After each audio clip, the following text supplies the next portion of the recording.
Holy Gospel according to John. Glory to you, O Lord. In the beginning was the Word, and the Word was with God, and the Word was God. He was in the beginning with God.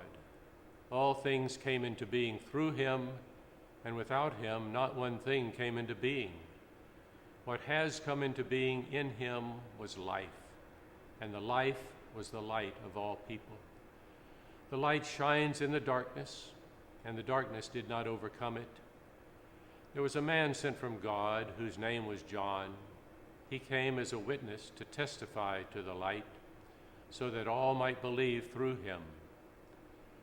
He himself was not the light, but he came to testify to the light. The true light, which enlightens everyone, was coming into the world. He was in the world, and the world came into being through him, and yet the world did not know him. He came to what was his own, and his own people did not accept him. But to all who received him, who believed in his name, he gave power to become children of God, who were born not of blood or of the will of the flesh or of the will of man, but of God. And the Word became flesh and lived among us, and we have seen his glory, the glory as of a Father's only Son, full of grace and truth. The gospel of the Lord. Praise to you, O Christ. One semester when I was in seminary, I rode to classes with Jeff Nichols, a member of our congregation. One afternoon on the way home, we were talking about the Apostles' Creed and the phrase in it about the resurrection of the dead. That's what seminarians talk about on the way home. We talked about Jesus' resurrection, and Jeff said something that seemed profound. He said that for him, the most amazing holiday is not Easter, but Christmas. Because if God had the power to create the universe and everything in it, there would be no doubt that God could resurrect someone from the dead.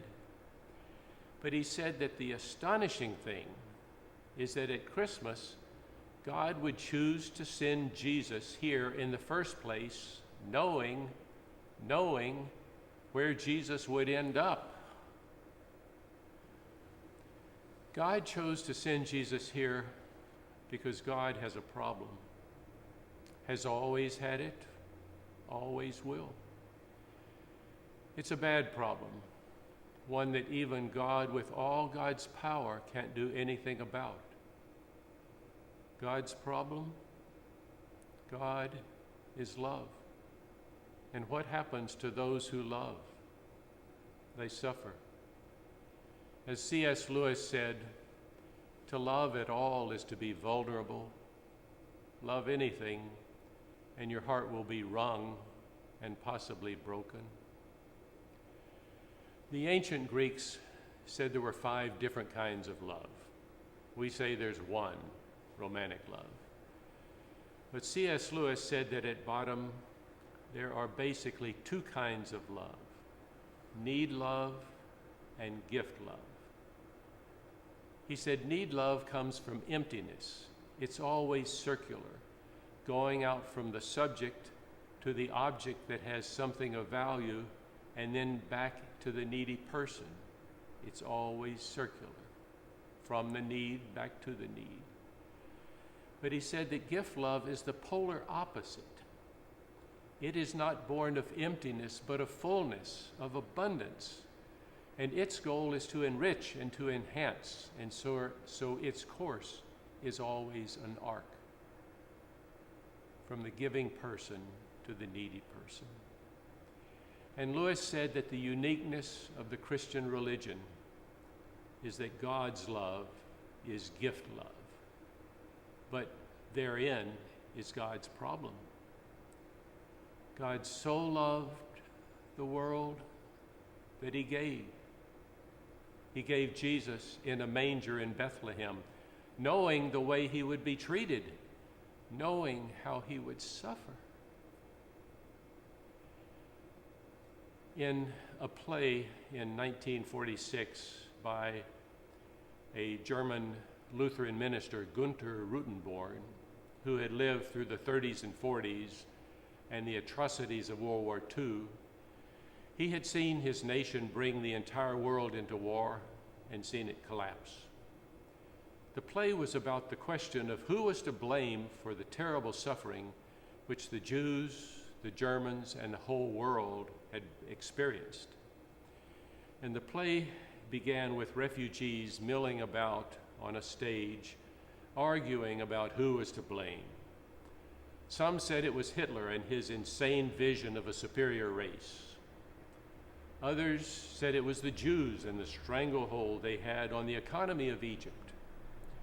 Others said it was the munitions manufacturers who profited handsomely from the war. And others said it was the apathy of common people who created a moral vacuum. And then a figure strode from the wings of the stage onto its center and said to all of the people, "You're being superficial. You aren't getting to the root of the problem. I'll tell you who's to blame. God is to blame. Isn't God the one who created the world as it is? The one who gave people like Hitler the power to do what Hitler did?" The refugees love that idea. We all love to blame someone else. And so there on the stage, they decided to have a trial, to put God in the dock for the crime of creation. They brought God down and put him on trial. They brought out all the evidence of the suffering his creation had to undergo, and it took little time to find God guilty. In the play, the judge, with great finality, said that because of the enormity of the crime, there must be a tremendous penalty. He said, "I hereby sentence God to the worst thing there is, to come into this wretched world and live in it as a human being in this world that God created." The judge asked the three traditional archangels, Raphael, Michael, and Gabriel, to carry out the sentence. As the angel Raphael thought about the sentence, he said to himself, "I'm going to make sure that when God carries out his sentence, that he knows insecurity and obscurity. I'll have him born on the backside of nowhere, with a peasant girl for his mother. I'll have him live in an occupied country and learn what that feels like.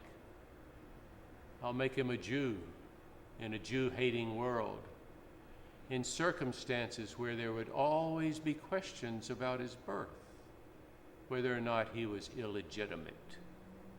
And with that, he walked off the stage. The Archangel Michael appeared next, and as he thought about the sentence, he said, "I'm going to make sure that God knows what it's like to experience failure and rejection. He'll want to accomplish so many things that he won't be able to accomplish. Not even his family will understand him, and in the end, everyone in his life will reject him. And he will end with a feeling that everything he wanted to do had come to tragic failure." And he walked off the stage. Gabriel, the last, said, "I'm going to see to it that God knows what it's like to suffer in his body like we do. I'm going to see to it that he is falsely accused and put on trial and convicted, and then spat upon and ridiculed, and then to see that he suffers the death of a common criminal on a cross outside the city walls."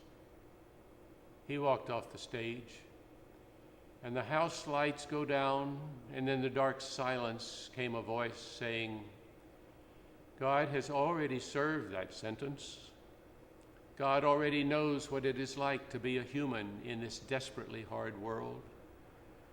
He has taken responsibility for creating us the way he did, by coming into our world to live in it just as we have to live in it, and therefore there is nothing we have to face that is going to catch him by surprise. He knows what it is like to be betrayed. He knows what it is like to suffer. He knows what it is like to lose and to become a person of grief. There is nothing we experience that the God who, for us and for our salvation, came down to be one of us, does not understand. The God who, after Christmas, changed his name, no longer Jehovah, the remote, but Emmanuel, God with us. Jeff Nichols was right. The astonishing thing is that at Christmas, God, because God loved us, would choose to send Jesus here in the first place, knowing where Jesus would end up. God's love is gift love. God so loved the world that he gave Jesus at Christmas. His Christmas gift of sending the very best, God's self in a manger. How silently the wondrous gift was given, knowing.